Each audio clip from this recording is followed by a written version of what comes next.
Ma'am 19 सितंबर 2020 की बात है। इंटरेस्टिंग स्टोरी है मैम। तो आई विटनेस को शाम के 4 बजे कॉल आ गया और ब्रोकर ने उसको कॉल किया कि आप कहाँ पे हो। उसने कहा सर मैं अपने घर में हूँ। बोला कि आप एक काम करो, आप श्रीनगर पहुँचो डल लेक में। तो वो आई विटनेस वो मीडिया में भी आ गया। तो वो आई विटनेस गया वहाँ पे, तो उसको पेपर दिया वहाँ पे। ब्रोकर ने पेपर दिया हाउस बोट के अंदर ही। वो 3 बंदे वहाँ पे पेपर कर रहे थे। तो उसको जब पेपर दिया गया तो उसको उस ब्रोकर ने इसको बोला मुझे 1 लाख रुपया डालो अकाउंट में, तो फिर मैं दूंगा। फिर आई विटनेस ने कहा मेरे पास अभी 1 लाख है ही नहीं, तो मेरे पास 50,000। वो 50,000 ये है जब उसने डाल दिया उसके अकाउंट में।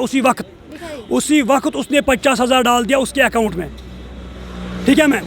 तो फिर इस आई विटनेस ने क्या किया, उसने एक फ़ोटो बनाया, एक वीडियो बना दिया वहाँ पे। और उसने बीवी ने उसको शाम को फ़ोन किया, आप कहाँ पे हो, नई शादी हुई है।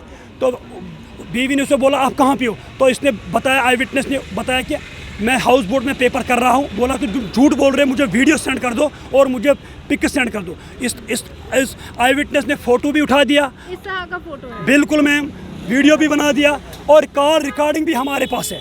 तो बीवी को भेज दिया। ठीक है मैम। उसके बाद वो पेपर कर रहे थे 19 सितंबर रात के 10:30 बजे। और ब्रोकर ने उसको बताया क्योंकि आपकी इतनी क्वालिफिकेशन नहीं है कि आप 50 से ज़्यादा मार्क्स कर सकती हो। आप एक काम करो, आप खाली 80% मार्क्स करो। लेकिन आई विटनेस ने एक चालाकी की, जिसने पेपर पकड़ा है उसने चालाकी की, इसने 85 मार्क्स किए।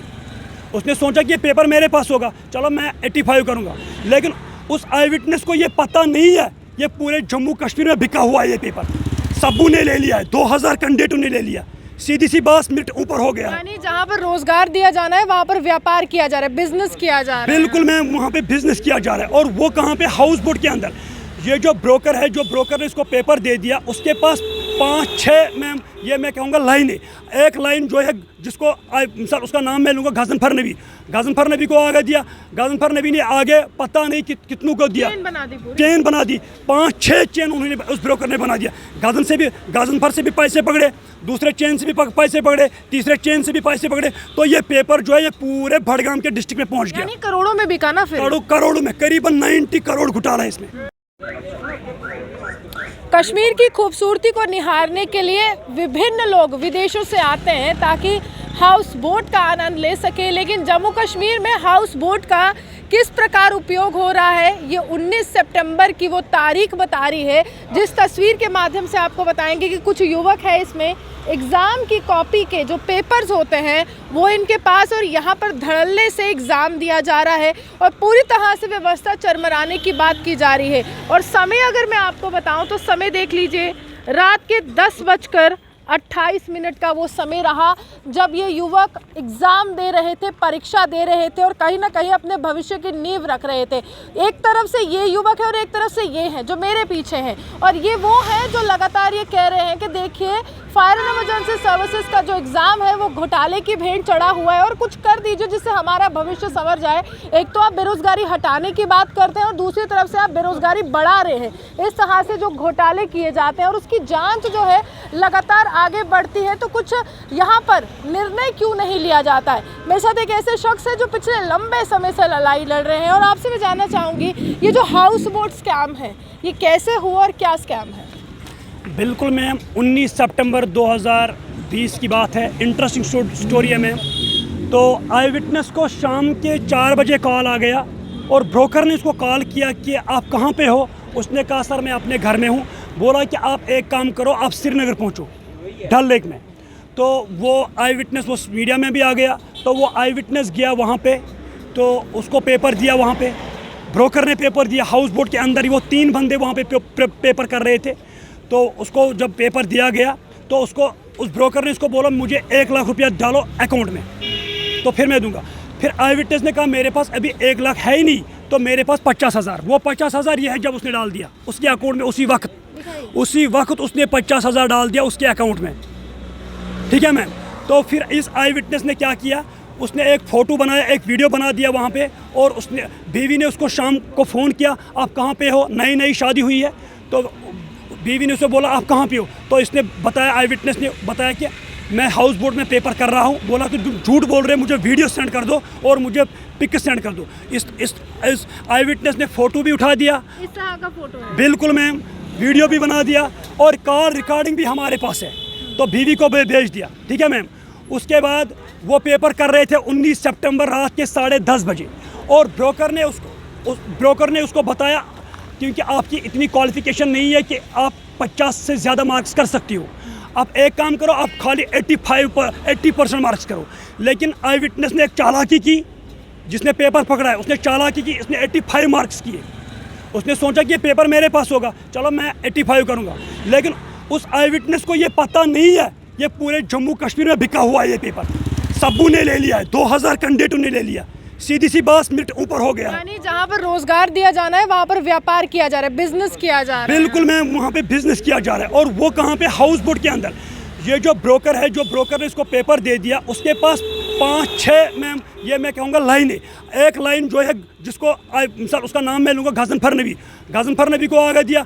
गजनफर नबी ने आगे पता नहीं कितनों को दिया, चेन बना दी। 5-6 चेन उन्होंने उस ब्रोकर ने बना दिया। गजनफर से भी पैसे पकड़े, दूसरे चेन से भी पैसे पकड़े, तीसरे चेन से भी पैसे पकड़े। तो ये पेपर जो है ये पूरे बड़गाम के डिस्ट्रिक्ट में पहुँच गया। करोड़ों में बिका ना फिर? करोड़ों में, करीबन 90 करोड़ घोटाला है इसमें, 90 करोड़ घोटाला इसमें। तो जब पेपर पकड़ा है तो उसने आगे सबको फॉरवर्ड किया, गजनफर ने। और जिस गजनफर ने उस बंदे को फॉरवर्ड किया, उसने आगे किया। ये करीबन 2000 बंदूक के पास पेपर आ गया, तभी तो मिनट हाई हो गया। और सिलेक्शन कितने की होनी थी? सिलेक्शन होनी चाहिए जब 2013 में, पहले देखो उन्होंने कौन सा घोटाला किया। जब 2013 में नोटिफिकेशन आउट हुई, 877 पोस्ट, इन नालायकों ने क्या किया, 692 लगाए 2020 में। 185 पोस्ट कहाँ है अभी तक? उन्होंने अपने रिलेटिव को दिया, अपने रिश्तेदारों को दिया, अपने कज़न को दिए, अपने रिश्तेदारों को वो पोस्ट दिए। फिर गजनफर नबी वो खुद मीडिया में आया है और वो हाई कोर्ट में आया है। हाई कोर्ट में उसने ये एफिडेविट लिख के दिया कि मैंने पेपर कहाँ से पकड़ा है और मैं गवाही देने के लिए तैयार हूँ, ये विटनेस ने कहा। अभी CBI कर क्या रही है? एक ही बाप के 5 बेटे इसमें लगे हुए हैं, एक ही बाप के 4 बेटे, एक ही फैमिली के 9, एक ही परिवार के 9 इसमें लगे हुए हैं। यानी जिस तरह से सब इंस्पेक्टर के एग्जाम में हुआ था कि सिबलिंग्स को लगा दिया गया था एक ही परिवार के, यहाँ से शुरुआत हुई है वो। बिल्कुल मैम, वो 2019 में जब भाजपा ने यहाँ पे 370 आर्टिकल एब्रोगेट किया, उन्होंने कहा यहाँ पे भ्रष्टाचार हो रहा है जम्मू कश्मीर के यूथों के साथ, अब वो खिलवाड़ खत्म हो गया है। लेकिन 370 आर्टिकल रिवोक होने के बाद पहला लिस्ट मंजराम पर है, फायर एंड एमरजेंसी। उसके आफ्टर दैट उसके बाद PSI आया, जल शक्ति आया। लेकिन PSI और जल शक्ति उन्होंने वहीं से सीखा। अगर उस वक्त 2020 में उन चोरों को सज़ा दिया होता तो 2022 में ये दिन हमें देखने। अभी जिस तरह से आप कह रहे हैं कि जो सिलेक्शन हुई उस एग्जाम के बाद, कितने लोग सिलेक्ट हुए और कितने लोग अभी नौकरी कर रहे हैं? बिल्कुल मैम, जो अभी सिलेक्ट हुए हैं 692 जो अभी जॉब कर रहे हैं, जिनको 2.5 साल अभी वो नौकरी कर रहे हैं। तो हम चाहते हैं कि हमारे साथ इंसाफ होना चाहिए। फिर मैं LG साहब से मिला हूँ, तो LG साहब ने इसमें 3 मेंबर, जब LG साहब को लगा कि इसमें धांधली है, तभी तो LG साहब ने इसमें 3 मेंबर कमेटी का आना की है। जब उसने कमेटी का आना किया तो मैंने उस कमेटी तक वो सारे रिकॉर्ड, जो भी मेरे पास सबूत एविडेंस थे, मैंने उनके पास दिए। और 3 मेंबर कमेटी ने भी कहा इसमें एक धांधली है, वो भी बड़े पैमाने की धांधली है। अगर कमेटी को 1 महीना दिया गया, 4था महीना चल रहा है, बिल्कुल साफ जाहिर है धांधली है, बड़े पैमाने की धांधली है। अगर कोर्ट ने हमारा केस डिस्पोज किया, लेकिन उस वक्त हमारे पास इतने सारे सबूत, इतने सारे एविडेंसेस नहीं है। सुप्रीम कोर्ट की जजमेंट है 40-30 साल के बाद, 15 साल के बाद एम्प्लॉय टर्मिनेट हो सकता अगर वो धांधली से लगा हुआ, भ्रष्टाचार से लगा हुआ, नेपोटिज्म से, करप्शन से। ये जो 692 बंदे लगे हुए हैं, ये बिल्कुल नल्ले एस्पिरेंट्स चाहते हैं। हम चाहते हैं जो 3 मेंबर कमेटी पे कानाचूट की गई है, हमें उस कमेटी पे पूरा भरोसा और पूरा विश्वास है। वही कमेटी जो कितने लोग आपको लगता है कि इस तरह से लगे हुए हैं घोटाले की तरह? बिल्कुल, जो 692, एक बच्चा भी मुझे दिखाओ जो अपने दम पे गया। यानी आप कहते हैं सभी वैसे लगे? एक लड़का भी अपने दम से नहीं गया, एक लड़का भी। वो खाली कसाई काम कर रहा था, ये कसाई थे, वो कारपेंटर थे, वो शफर थे, वो वही बंदे लगे हुए। क्या क्वालिफिकेशन मांगी थी उस वक्त? जो इस रिक्रूटमेंट की क्वालिफिकेशन 8th, मैक्सिमम 8th और 10th और 12th लगी हुई है। जो PhD वाले, जो MPhil वाले, वो ग्रेजुएट, वो PG, वो सिलेक्ट नहीं हुई मैम, खाली चोर सिलेक्ट नहीं हुई। कितने ऐसे युवक हैं जिनके पास डिग्रीज हैं और आप एग्जाम देने के लिए? बिल्कुल मैम, मैं अपनी बात यहाँ पे करूँ, मेरा नाम है निसार अहमद, मैंने M.Com किया मैम। अगर मैं यहाँ पे यासिर भाई की बात करूँ, इसने डबल पीजी किया। अगर मैं शाहनवाज भाई की बात करूँ, उसने इंग्लिश में पीजी किया। यहाँ पे सारे जो भाई हैं, मंजूर अहमद खान उसने पीएचडी किया, बिलाल अहमद फ्राम अनंतनाग उसने भी पीएचडी किया है। यानी बेरोजगारी इतनी है कि आप 8th क्लास की या 10th या 12th की क्वालिफिकेशन के लिहाज से जो एग्जाम निकले आप देने चले गए कि कहीं तो सरकारी नौकरी मिले। बिल्कुल मैम, लेकिन वहाँ पे उन्होंने क्या, देखो मैम 13 में भी घोटाला सरकार की तरफ से क्रैश हुआ, 2018 में भी घोटाला सरकार की तरफ से क्रैश हुआ, 2020 में भी इसमें धांधली पाई है। मैम मैं आपको ये कहना चाहता हूँ आपके चैनल के माध्यम से एलजी साहब को, एलजी साहब अगर जीएडी की तरफ से ऑर्डर आया 2018 में कि बिलाल शाह और आदिल जरगर और टीआरपी को चेंज करो, पहले हम उसी मुद्दे पे बात करेंगे। मैं एलजी साहब को यह कहना चाहता हूँ, चैलेंज देता हूँ, एलजी साहब आप एक काम करो, अगर जीएडी से ऑर्डर निकला है बिलाल शाह को हटाइए, आदिल जरगर को हटाइए, टीआरपी को हटाइए। ना आदिल जरगर को हटाया, न बिलाल शाह को हटाया, न टीआरपी को हटाया। बिल्कुल वही टीआरपी जो 2013 में भी थी, 2018 क्यों नहीं हटाया? क्योंकि वो जो 2013 में जिन लड़कों ने पैसे दिए वही लगे हुए हैं, 18 में भी वही, 20 में भी वही। हम चाहते हैं कि हमारे साथ इंसाफ होना चाहिए। वो कमेटी जो इस पर कानून की गई है, हमें उस पर पूरा भरोसा, पूरा विश्वास है। हम आर के गोयल साहब को ये कहना चाहते हैं, जिस तरह आपने पीएसआई और एफडब्ल्यू और जल शक्ति में आपने फेयर तरीके से रिपोर्ट सबमिट किया, हम हाथ जोड़ के आर के गोयल साहब, आप अपना ये जो आपकी इमेज है आर के गोयल साहब, ये बिल्कुल सही है। आप पॉलिटिशियन मत खेलिए यहाँ पे, आप एक डिग्निटी है, ऑनेस्ट पर्सनैलिटी, आप लोगों पे आप पे विश्वास है। जो फायर सर्विस एस्पिरेंट्स, क्या एसएसबी के एस्पिरेंट्स, हमें आप पे पूरा भरोसा और पूरा विश्वास है। आप बिल्कुल फेयर तरीके से, आप किसी दबाव में मत आइए, फेयर तरीके से आप अपना रिपोर्ट सबमिट कीजिए। या अगर खुदा ना खास्ता उन्होंने हमारे फेवर में रिपोर्ट नहीं दिया, हम उनको चैलेंज करेंगे सुप्रीम कोर्ट के अंदर।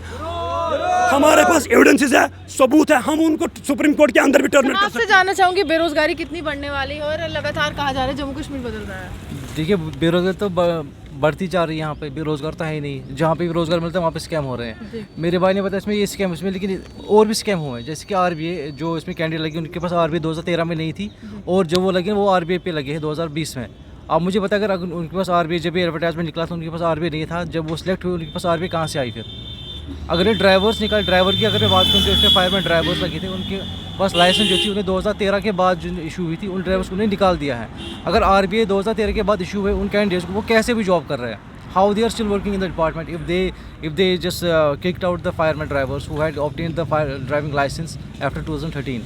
तो ये भी हुआ है। इसमें फिजिकल टेस्ट में दान लिया हुई है, अंडर हाइट कैंडिडेट्स में लगे हैं जिनकी हाइट भी नहीं है। फिजिकल टेस्ट एक ने किया है, रिटर्न दूसरे ने दिया है, तो मिस इम्पर्सनेशन हुआ है इसमें। इतने भी ये भी चीज़ इसमें हो रही है। देखिए साफ तौर पर बेरोजगारी दर बढ़ रही है और युवक किसी तरह से भटक रहा है नौकरी के लिए, और लगातार जिनको सरकारी नौकरी मिलनी चाहिए थी, कोई भी नौकरी मिलनी चाहिए थी, वो आज इसी तरह से धरने पर बैठे हैं। ये बहुत ज़्यादा बदकिस्मती है, दुर्भाग्यपूर्ण है, क्योंकि युवाओं के पास डिग्रीज हैं लेकिन आज देश में बेरोजगारी बहुत ज़्यादा है। जम्मू कश्मीर तीसरे पायदान पर और पूरे भारत में 7.8% जो है बेरोजगारी दर पहुँच गई। आप ही हमारे साथ बने रहिए, देखते रहिए जम्मू कश्मीर।